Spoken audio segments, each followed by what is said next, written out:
right, folks. Yeah, I'm always I'm always getting interrupted. So here's Sparrow. We sent her up Monday for her x-rays. And oh, I know. Have to be very, very careful how we hold her. Let me get my phone. I think she's comfortable. Today she had a new thing going on today. I can tell you about that. Let me get Dr. Darcy's, what she wrote up first about her. It says, for Sparrow, the fractures are both at the growth plates of the distal femur. We really can't repair those. I don't know which one is worse, but the left rear looks and feels more out of place and painful. If the right rear does okay and the left rear is bad in the future, we could actually amputate the left rear, question mark, question mark. So hard to say much now. And we might have to suture that wound that she has, but I think we got that under control better. And these are also very close to the hock joint. And the other problem is, so what happened was hit by car, and she took the brunt into the knees, and so it kind of crushed the knees, but in addition, because she's still a kitty, it's crushed the growth plates, and that's not so good, because the growth plates then, when they start healing, sometimes they calcify hard, and then they don't grow as what they should. She's so beautiful, and she has a beautiful personality inside too. Kind of makes me sad to watch her. She wanted out of her pen today.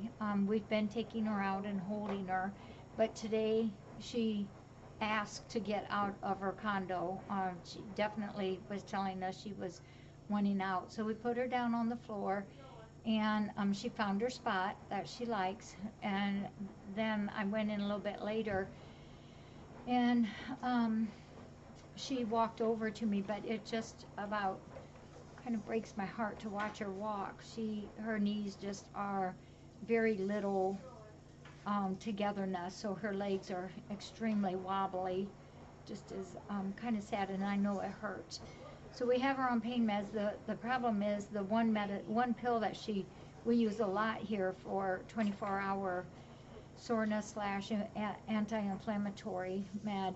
She's a little bit young to have that, so the other meds aren't as good as that. And the one that is fairly good to help with this is very frequently, is 3 times a day, which is sometimes a little hard to do. So, but you know what? The thing is, she's a cat, and cats have incredible healing ability, so we're just going to bide some time and see what happens with her. I love her so much. She is a purr machine. She loves people. She's super good with the cats. One of the big beds that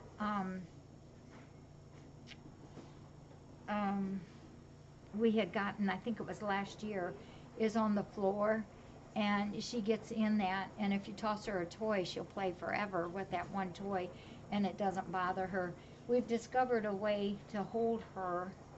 I don't like holding her like this, because you have to get the position of her knees just right, but when we're sitting and we drape her over our legs, she can get pretty comfortable, so that's a good thing. We figured that out. No, I don't think she will be like that, MK. I think they're going to position themselves in a way that might not be very comfortable. I think the biggest worry on her is her long-term pain level, what it will do to her. I mean, they're going to heal eventually, but it's how is it going to heal? What is the worst case? Yes, that's the worst case scenario. We don't want to do that. And you know what? Years ago, before Coralie, I would say, oh, no. But we've all learned a lot from Coralie, haven't we? Coralie has paved the path to happy cats. Even with 2 legs, they do just fine.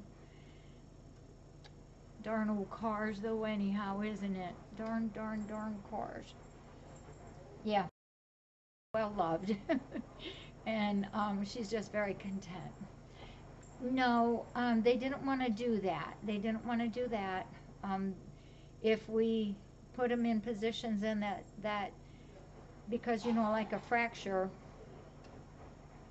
like this, the concern was on that. Kathy, is it? Yeah, the concern on that, Kathy, is if it starts, because it's actually the joints too, then we could end up with stiff legs. So it's something we don't see very often, so we're just trying to see what we can do. This is something we've never seen here to this extent, and I don't think they had either. Oh, that's okay, Mama. You can always ask. We just figured it out. Yeah, MK just answered. We're going to do them Friday, and MK, the one thing I didn't ask is time. Can you do noon? Would work out really good, I think, with my schedule. Are you all right?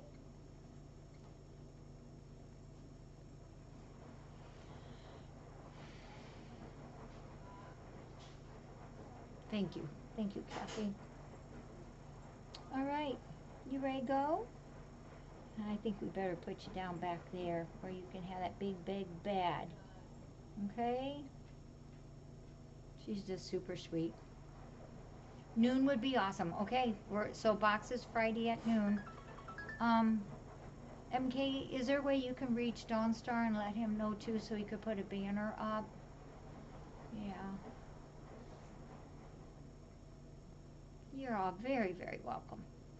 All right, little girl. You ready? So we do still have some other kitties on hold. And I got to get to the desk and start working on more adoptions. I've got some applications. I just got to set it up. Makes it harder with this COVID, because it used to be we could just open the door and say, welcome, just come on in and look at all the kitties, and we can't do that now. Makes it harder. So we have to figure out each time how to do that. Okay, little girl, I'm going to hold your tum-tum. Yep, there, gotcha. All right, I'm going to take her back. Nugget is doing awesome. He's spending some of his time in the front thumper's room, top pen, and then at night, then he comes back in the house. I fell asleep in my chair last night watching the elections last night, and he fell asleep on me, and when I woke up, I'm used to just kind of flipping my Afghan up, and it's like, oh my gosh, wait, don't flip that Afghan. Little Nugget sleeping in my lap. So it was so sweet. He's growing. All right, you ready? Say thanks, folks, for loving me.